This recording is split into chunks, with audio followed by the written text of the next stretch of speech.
आज हम पहुंचे कोटपुतली के निकटवर्ती रिवाला धाम, जहां 6 दिवसीय 108 कुंडीय महायज्ञ जो चालू है। और वहीं आज हम बात करते हैं यहाँ के महाराज जी गणेशानंद जी महाराज से। महाराज, ये यज्ञ कब से शुरू हुआ और कब संपन्न हुआ? ये 30 तारीख से प्रारंभ हुआ है और 4 तारीख को इस यज्ञ की पूर्णाहुति है। और इस पूर्णाहुति से पहले एक दिन पहले परम पूज्य योग ऋषि स्वामी रामदेव जी महाराज जी पधार रहे हैं। योग ऋषि स्वामी रामदेव जी महाराज है ना, जो है ना, संत तो किसी एक क्षेत्र का नहीं होता है, लेकिन यदि देखें तो बचपन स्वामी जी का इसी क्षेत्र में बीता है, इसी क्षेत्र के लाल हैं वो। तो इस क्षेत्रवासियों के लिए बड़े गौरव की बात है कि उनका लाल एक इतना बड़ा संत बना है जिसने भारतीय परंपरा, भारतीय संस्कृति और भारतीय अध्यात्म को पूरी दुनिया में स्थापित किया और पूरी दुनिया को ये मानने के लिए विवश कर दिया कि वास्तव में भारत का अध्यात्म जो है ना पावरफुल है। और पूरी दुनिया में यदि शांति चाहिए तो भारत की शरण में जाना पड़ेगा, भारत को गुरु मानना पड़ेगा। जो भारत पहले विश्व गुरु था वो आज भी विश्व गुरु है, ये बात पूज्य स्वामी जी महाराज ने स्थापित करवाई है। और वो स्वामी जी महाराज हमारे बीच में आ रहे हैं जो संस्कृति के प्रबल पोषक है ना, प्रबल संवाहक हैं। और ऐसे पूज्य स्वामी जी महाराज का आगमन इस क्षेत्र में हो रहा तो बड़े सौभाग्य की बात है हम सब के लिए। और वो सुबह 9 बजे आ जाएंगे, 9 और 10 के बीच में। तो हेलीकॉप्टर के माध्यम से आएंगे क्योंकि देवप्रयाग में उनका कार्यक्रम था, बहुत व्यस्त समय था। तो देवप्रयाग से सीधा हेलीकॉप्टर से यहाँ आएंगे और यहाँ सबको आशीर्वाद दे करके फिर उसके आगे के कार्यक्रम की रूपरेखा फिर उसके बाद में पता चलेगी। तो स्वामी जी महाराज आ रहे हैं, एक इतने बड़े संत। तो सभी क्षेत्रवासियों से मैं निवेदन करूंगा कि आप सभी जो है सुबह 7 बजे, क्योंकि यज्ञ 7 बजे शुरू हो जाता है, तो 7 साढ़े 7 बजे तक यहाँ पर पधारें, यज्ञ में आहुति दें और परम पूज्य योग श्री स्वामी रामदेव जी महाराज जी से आशीर्वाद ग्रहण करें, उनका सत्संग लाभ लें और अपने जीवन में उसको अपनाएं। और यज्ञ का प्रसाद भंडारा जो है ना यहाँ पर चल रहा है उसमें प्रसाद ग्रहण करें। और समापन जो है वो 4 तारीख को है। तो सभी भक्तों से सबसे जो है ये निवेदन है कि कल अधिक से अधिक संख्या में यहाँ पर पधारें। महाराज, बात करें स्वामी जी की 4 तारीख को आने का प्रोग्राम था और लोगों को भी यही था, अचानक से उनका प्रोग्राम चेंज हुआ, तो इसका क्या कारण था? महाराष्ट्र जी पिछली बार भी जब आए थे तो एक दिन पहले आए थे और पूरे 2 दिन मतलब वो रुके थे, है ना। तो इस बार भी महाराष्ट्र जी आ रहे हैं। वैसे तो उनके पास में इस बार बहुत ही, क्योंकि कई ऐसे कार्यक्रम हैं, लेकिन फिर भी महाराष्ट्र जी एक दिन पहले ही आ रहे हैं। तो ये तो महिमा है उनकी है, वो जाने। लेकिन है ना, जो है ना, हमको तो एक दिन पहले है ना जो है आतिथ्य करने का सौभाग्य मिल रहा है। ये पूज्य महाराष्ट्र जी का दर्शन जो है कि जो 4 को होना था वो 3 को हो रहा है, ये तो बड़े सौभाग्य की बात है। महाराज, बात करें कि आज की युवा पीढ़ी है जो थोड़ी भटकती जा रही है, अपने हिंदू धर्म में पूजा पाठ में कम बिलीव करती है, मोबाइलों में ज़्यादा व्यस्त रहती है, इस तरह की जो चीज़ें हैं, उन लोगों को क्या कहना चाहेंगे, उन परिवारों को क्या कहना चाहेंगे आप? देखो, यदि युवा पीढ़ी को बचाना है तो बचपन से हमें बच्चों के ऊपर विशेष ध्यान देना पड़ेगा। आज हमारे बच्चे उनकी पसंद के कपड़े पहन रहे हैं, माता पिता के पसंद के कपड़े नहीं पहन रहे हैं, उनके पसंद का आहार ग्रहण कर रहे हैं। मतलब वो है ना चाउमीन, चिप्स, कुरकुरे, मुरमुरे, पेप्सी, कोको कोला, ड्रिंक्स जो है ये सब जो है ना वो ग्रहण कर रहे हैं। मतलब माता पिता जो खिलाना चाह रहे हैं वो नहीं खा रहे हैं, माता पिता जो पहलाना चाह रहे हैं वो नहीं पहन रहे हैं, माता पिता जैसा जिलाना चाह रहे हैं वैसा नहीं जी रहे हैं, जब उठाना चाह रहे हैं तब नहीं उठ रहे हैं, जब सुलाना चाह रहे हैं तब नहीं सो रहे हैं। मतलब माता पिता के हिसाब से तो युवा पीढ़ी चल ही नहीं रही है और ये बचपन से ही आदत डाल रहे हैं। तो मैं सबसे कहूँगा कि जो लोग अपने बुढ़ापे को सही से जीना चाहते हैं, अपने बुढ़ापे में सुख में जीना चाहते हैं, वो लोग अभी से अपने बच्चों को अपने हिसाब से रखें। यदि आप बचपन का 18 वर्ष जो समय है उस 18 वर्ष यदि बालक को अपने हिसाब से रख लेंगे तो मैं निश्चित कहता हूँ कि वो जीवन भर आपके हिसाब से चलेगा और आपके कुल की जो प्राचीन परंपरा उस परंपरा को जिएगा। और वो अपनी मर्जी से चले, टीवी में देख लेता है ऐड और उस ऐड के हिसाब से वो डिमांड करता है, मुझे ये चाहिए, मुझे वो चाहिए, वो चाहिए। उस स्कूल में जाता है, स्कूल में मास्टर ने किसी ने थोड़ा सा डांट दिया है ना, जो है ना अभिभावक तुरंत स्कूल बदल देते हैं, है ना, जो है वो टीचर खराब है तो उस टीचर के पास कर देते हैं। मतलब पता नहीं माता पिता का विवेक कहाँ गया है कि वो बालक, छोटा सा बालक है, उसके विवेक के हिसाब से चलते हैं। बात करें महाराज जी, परिवार में जब पूजा पाठ होती है तभी बच्चे सीखते हैं। आज के टाइम में देखने को लगता है कि 5वीं क्लास के बच्चे को ये नहीं मालूम कि हमारे राम के माता जी का नाम क्या था। तो ये भी चीज़ें देखने को आती है, तो उन लोगों को आप क्या कहना चाहेंगे जो अपने भगवान के बारे में जिन बच्चों को जानकारी नहीं, जैसे कि अभी एक द केरल स्टोरी थी, उसी में यही चीज़ थी क्योंकि उन बच्चों को ये मालूम नहीं था कि हमारे भगवान कौन है। उनको इस तरीके से बरगलाया गया कि उनका माइंड अपसेट हो गया कि वो उसमें चले गए। तो उन लोगों को क्या कहना चाहेंगे आप? आजकल माता पिताओं ने ऐसा समझ रखा है कि बच्चे को स्कूल में डाल दो, स्कूल में डाल दो, बस हमारी जिम्मेदारी ख़त्म। जो स्कूल वाले सिखा देंगे वो बहुत बढ़िया है, पूरा सिखा देंगे। उनको धर्म कर्म के बारे में मैं कई बार देखता हूँ कि कोई धार्मिक आयोजन होता है, लेकिन बच्चे को धार्मिक आयोजन की बजाय बोले भैया स्कूल, अभी आज स्कूल है, स्कूल में है ना, जैसे कभी यज्ञ होता है, बोले नहीं बच्चों का स्कूल है। तो बच्चा स्कूल ज़्यादा महत्वपूर्ण होता है, धर्म कर्म जो है ना वो गौण हो गया है। और धर्म कर्म में भी थोड़ा सा मैं देखता हूँ कि आज हमारे धर्म के जो आधार स्तंभ थे, संत महापुरुष या और दूसरे लोग जो है ना, उनमें भी काफ़ी नशा आदि इस प्रकार से हो गया है। तो माता पिता, जो जागरूक माता पिता, वो सोचते हैं कि भैया संतों के पास में वहाँ भेज दिया तो वो सुल्फा पीना ना सीख जाएँ, चिलम पीना ना सीख जाएँ, गांजा पीना ना सीख जाएँ। तो ये बिगाड़ जो है ना समाज की तरफ से भी और संत की तरफ से, दोनों की तरफ से। मैं चाहता हूँ, मैं अक्सर ये बोला करता हूँ कि समाज का नियंत्रण संत के ऊपर और संत का नियंत्रण समाज के ऊपर, दोनों का दबाव एक दूसरे के ऊपर हो। पहले हमारे यहाँ पर जो आश्रम हुआ करते थे, उन आश्रमों का है ना जो ना एक बड़ा उद्देश्य था कि आश्रम में एक संत रहता था तो पूरा गांव उसको महाराज बोलता था, और पूरा गांव उस महाराज की आँख के इशारे से भी डरता था। यदि महाराज एक बार देख लेता था तो गांव वाले लोग जो ना एकदम वो हो जाते थे। क्यों? उस महाराज का चरित्र ऐसा हुआ करता था, बड़ा ज्ञानी, बड़ा दिव्य चरित्र वाला वो होता था।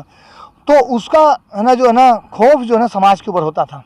और समाज में भी लोग इतने आदर्शवान होते थे, इतने चरित्रवान होते थे कि वो उनके कारण से संत जो है वो संत भी अपनी मर्यादा से डिगता नहीं था। तो संत का एक जो स्वरूप था हमारे समाज में पहले, वो भी थोड़ा सा विकृत हुआ है।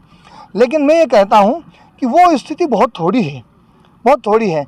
यदि हम अपने धर्म को, अपने संस्कृति को, अपने सनातन परंपरा को जानना चाहेंगे, कोई भी व्यक्ति तो थोड़ा सा प्रयास करेगा तो निश्चित रूप से जो है वो अपनी सनातन परंपरा को समझ सकता है और अपने बच्चों को उस परंपरा से जोड़ सकता है। और जब तक उस परंपरा से बच्चों को नहीं जोड़ा जाएगा, अध्यात्म से, धर्म से, संस्कृति से नहीं जोड़ा जाएगा, तब तक बालक में संस्कार नहीं आएंगे। मैं एक बार गया था तो लोग है ना जो ना एक जगह बच्चों का जो है वो चल रहा था मन की शिक्षा किसको बोलते हैं, तो लगभग सब बच्चे ये बोल रहे हैं शिक्षा मतलब जो है ना हमने जो 5वीं पढ़ ली, 10वीं पढ़ ली, 11वीं पढ़ ली। मन की ये तो सब डिग्रियां हैं, ये सब तुम्हें इसमें जो है इसके माध्यम से ये पता चल रहा है कि तुमने कितनी चीज़ें रट ली हैं। तुमने 12वीं पढ़ ली मतलब 12वीं तक की जो पुस्तकें हैं वो तुमने रट ली है, लेकिन इसका शिक्षा से ज़्यादा कोई महत्व नहीं है। जानकारियाँ अलग चीज़ है, शिक्षा अलग चीज़ है, ज्ञान अलग चीज़ है। मोबाइल में भी बहुत सारी जानकारियाँ होती है, कितनी सारी जानकारियाँ होती है, लेकिन उसका मतलब ये तो नहीं कि वो बहुत बड़ा ज्ञानी है। और आज समाज में सबसे पूछो कि भैया आलस्य करना चाहिए कि नहीं करना चाहिए, क्रोध करना चाहिए कि नहीं करना चाहिए, सब बताएंगे भैया क्रोध नहीं करना चाहिए। पर क्या है ना जीवन में वैसा उतर रहा है? तो क्रोध नहीं करना चाहिए ये जो बात है ना, ये केवल और केवल जानकारी है। और जब व्यक्ति क्रोध नहीं करता है तो समझ लो उसको उसका ज्ञान हो गया है। तो शिक्षा जो है वो है जो जानकारी हमारे जीवन में उतर जाए, वो है वास्तव में शिक्षा। और उस शिक्षा से ही समाज का कल्याण होगा। वही शिक्षा बच्चों को संस्कारवान बना सकती है। महाराज जी, कई बार ये भी देखने को आया है कि और जो धर्म के लोग हैं वो हर एक वार निश्चित कर रखा है और काफ़ी भीड़ भी देखने को नज़र आती है। हिंदू धर्म में मंगलवार, शनिवार को बहुत कम लोग जाते हैं, देखने नाम मात्र जाते हैं। तो उन लोगों को आप क्या कहना चाहेंगे कि हर शुक्रवार, शनिवार जैसे वार अनुसार उन लोगों को भी किस तरीके से बच्चों को भी बताना चाहिए और उनको भी वैसे देखने में आया है कि गांव में अभी भी थोड़ी संस्कृति जिंदा है। शहरों में कितना बड़ा मकान बना लेते हैं। अभी कोरोना टाइम में लोगों ने चप्पलें जूते बाहर निकालना चालू कर दिया, हाथ पांव धो के घर में घुसने लगे। ये पहले का था, उसने ये कुछ सिखाया है, तो उन लोगों को उस बारे में क्या कहना चाहेंगे? मैं उस विषय में ये कहना चाहूँगा, क्या है ये कलयुग है और कलयुग में संगठन में शक्ति है। जितने संगठित रहेंगे आध्यात्मिक रूप से, सांस्कृतिक रूप से हमें संगठित होना पड़ेगा। आज हमारी जो सनातन परंपरा है, हिंदू परंपरा है, हिंदू धर्म है, सनातन धर्म है, उसको है ना काटा जा रहा है, बांटा जा रहा है, तोड़ा जा रहा है। जातियों के आधार पर, वर्गों के आधार पर, परंपराओं के आधार पर, भाषाओं के आधार पर, वेशभूषा के आधार पर। आप देखो दक्षिण भारत में जो है ना भाषा का विवाद चल रहा है, जबकि वो भी हमारे इस देश की परंपरा के लोग थे। मतलब वो लोग अंग्रेजी को बड़ा है ना जो है वो मानते हैं कि अंग्रेजी से कोई दिक्कत नहीं है, हिंदी से दिक्कत है।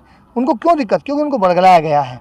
एक बहुत बड़ा वर्ग है जिनको बताया जा रहा है, बहकाया जा रहा है कि राम तो अय्याज थे, राम ऐसे थे, वैसे थे, जो मतलब इतिहास से बिल्कुल विरुद्ध बातें, और उसके द्वारा जो है ना उनको राम राम कहने की जो परंपरा थी उससे बिल्कुल अलग हटाया जा रहा है। तो ये जो एक षड्यंत्र चल रहा है, इस षड्यंत्र का हमें पुरजोर विरोध करना पड़ेगा और उस विरोध में हमें एकजुट होना पड़ेगा। जब तक हम एकजुट होकर के संगठित होकर के इस काम में नहीं लगेंगे, ये काम केवल संत महात्माओं का नहीं है, ये काम सनातन परंपरा के हर एक व्यक्ति का काम है, चाहे वो किसी भी वर्ग से हो, किसी भी जाति से हो, हम सब एक हैं। जैसे भगवान ने हमें बनाया है तो बिना भेदभाव के बनाया है। जैसी आँख मेरी है वैसी आपकी है, जैसे कान मेरे वैसे कान आपके हैं, जैसा खून मेरा वैसे ही खून आपका है। हम सबको एक बनाया है। हाँ, हमारे कर्मों के आधार पर हम कोई कर्म करते हैं तो हम कोई, जैसे आज कोई डॉक्टरी करता है तो उसको है ना डॉक्टर बोलते हैं, कोई इलाज करता है, कोई पढ़ाता है उसको मास्टर बोलते हैं, कोई है ना जो है खेल खिलाता है तो उसको है ना पीटीआई बोलते हैं। इसी प्रकार से कोई जो ना नक्शा बनाता है उसको इंजीनियर बोलते हैं। तो ऐसे सबके अलग अलग काम बटे हुए थे, वो पहले भी बटे हुए थे। तो काम बंटना एक अलग बात है। हमारे समाज में जो जातीय व्यवस्था थी वो जातीय व्यवस्था कर्म के आधार पर थी, और कर्म के आधार पर होकर के जातीय व्यवस्था समाज को सुदृढ़ बनाने के लिए थी। आज जाति का उपयोग समाज को तोड़ने के लिए हो रहा है। और मैं तो इसमें और भी एक बात कहूँगा कि आज जो है ना जाति के आधार पर भगवान को जो बांटा जा रहा है कि हमारी जाति वाला भगवान ये, हमारी जाति वाला भगवान ये, हमारी जाति वाला भगवान ये। मैं कहता हूँ भगवान एक है, हम सब में एक ही राम समाया हुआ है। तुझ में राम, मुझ में राम, सब में राम समाया है। कर लो जगत में प्यार, सभी से कोई नहीं पराया है। एक ही माँ के हम हैं बेटे, एक ही पिता हमारा है। न जाने किस रावण ने लड़ना हमें सिखाया है। तो मैं तो अपने यज्ञ में भी इस बात को बोलता हूँ। प्रारंभ में जब मैं आया था तो यज्ञ यहाँ पर प्रारंभ किया तो कई लोगों ने कहा, बोले महाराज जी इस जाति वालों को नहीं बिठाना, इस जाति वालों को नहीं बिठाना, इस जाति वालों को नहीं बिठाना। मैंने कहा कि भाई देखो, इंसान बैठेंगे, गधे नहीं बैठेंगे। हाँ, कोई गधा हो तो नहीं बैठाएंगे, लेकिन इंसान होगा तो इंसान को तो बिठाएंगे। उसको बता दो भाई तुम इंसान नहीं है। भगवान ने जिसको इंसान बना करके भेजा है, हमारी क्या औकात है कि हम उसको इंसान से ना ऐसा कर दें। इंसान भगवान की सर्वश्रेष्ठ रचना है, और हमें एक ऐसा माहौल बना करके देना पड़ेगा कि मैं जाति व्यवस्था के ऊपर एक बात ये बोला करता हूँ कि आज तुम किसी जाति में पैदा हो गए, कोई व्यक्ति गुर्जर बन गया, कोई व्यक्ति यादव बन गया, कोई ब्राह्मण बन गया, तो क्या परमानेंट बन गया? क्या वो इस जन्म में है, अगले जन्म में पता नहीं दूसरी जाति में जाएगा। इस जन्म में यादव जो है ना गुर्जर को गाली दे रहा है, गुर्जर यादव को गाली दे रहा है, वो दोनों मिलकर के ब्राह्मण को गाली दे रहे हैं, ब्राह्मण किसी तीसरे को गाली दे रहा है, तीसरा चौथे को गाली दे रहा है। अब अगले जन्म में जो यादव ने गुर्जर को गाली दी, अगले जन्म में यादव गुर्जर बन गया तो फिर गुर्जर यादव को गाली देगा। तो ये परंपरा कब तक चलती रहेगी? अरे हम सब एक हैं। अगले जन्म में हम उस घर में जा सकते हैं जिस जाति को हम तिरस्कृत मानते हैं, उस जाति में भी हमें जाना पड़ सकता है। तो हम एक ऐसा माहौल बनाएं कि यदि हम शूद्र वर्ण में जिनको हम बोलते हैं उस घर में भी चले जाएं तो उसमें सम्मान पूर्वक जी सकें। तो इसलिए मैं कहता हूं हमें सबके सम्मान की सुरक्षा करनी पड़ेगी और सबको आगे बढ़ने का अवसर भी देना पड़ेगा। और इसमें जो है जातीय संघर्ष में दोनों पक्षों को कहूँगा, जो उच्च वर्ग है या जो ना जिसको हम निम्न वर्ग बोलते हैं कि भैया ये तो दलित वर्ग है, मैं दोनों वर्गों को कहूँगा तुम्हारे भीतर उनके प्रति विद्वेष नहीं होना चाहिए, उनके प्रति उनके मन में तुम्हारे प्रति विद्वेष नहीं होना चाहिए। पिछले 50-100 सालों में ये विद्वेष फैलाया गया है। पहले हमारे देश में ऐसा विद्वेष नहीं था। महर्षि चाणक्य एक ब्राह्मण कुल में पैदा हुए थे और एक जो है एक निम्न जाति के बालक को उन्होंने पढ़ा करके लिखा करके योग्य बना करके उसको सम्राट के पद पर बिठाया था। भगवान राम एक क्षत्रिय धर्म में पैदा हुए थे, लेकिन महर्षि वाल्मीकि जी के आश्रम में उन्होंने जो है माता सीता को देखा कि भैया लव कुश का निर्माण कहाँ अच्छे से हो सकता है, तो माता सीता को उनके आश्रम में रखा। आज मैं चैलेंज के साथ में कह सकता हूँ कोई भी व्यक्ति मतलब अपने भाई के घर में अपनी पत्नी को है ना कई साल नहीं रख सकता है। क्यों नहीं रख सकता? विश्वास नहीं है। उस समय महर्षि वाल्मीकि जी का चरित्र कितना गजब का रहा होगा कि महर्षि वाल्मीकि जी के यहाँ पर भगवान श्री राम ने अपनी ना माता सीता को जो है अपनी पत्नी माता सीता को वहाँ रखा। एक बड़े मतलब एक बहुत बड़ा उस समय का जो जातीय ताना बाना, जो एकजुटता का ताना बाना है, उसका दिग्दर्शन होता है। भगवान राम माता सबरी के आश्रम में गए, कितनी सहजता से उन्होंने उनके झूठे बेर खाए। और उस समय का जाति यदि हम ये देखें कि भी केवल ब्राह्मण पूज्य था या क्षत्रिय पूज्य था, ऐसा नहीं था। यदि ब्राह्मण पूज्य होता तो रावण को पूजते। रावण जो है गलत आचरण कर रहा था तो उसकी पूजा नहीं हुई। जो सही काम करेगा पूजा उसकी होगी। तो ये व्यवस्था हमारे देश में थी। आज हमें बहकाया जा रहा है कि तुम्हारा शोषण हुआ है, तुम्हारा शोषण इन्होंने किया है, उनको इनके खिलाफ लड़ा रहे हैं, उनको इनके खिलाफ लड़ा रहे हैं। तो मैं इस शोषण वाली जो चीज़ें हैं और जो आपस में लड़ाने वाली जो चीज़ें हैं, मैं उसका बहुत विरोधी हूँ।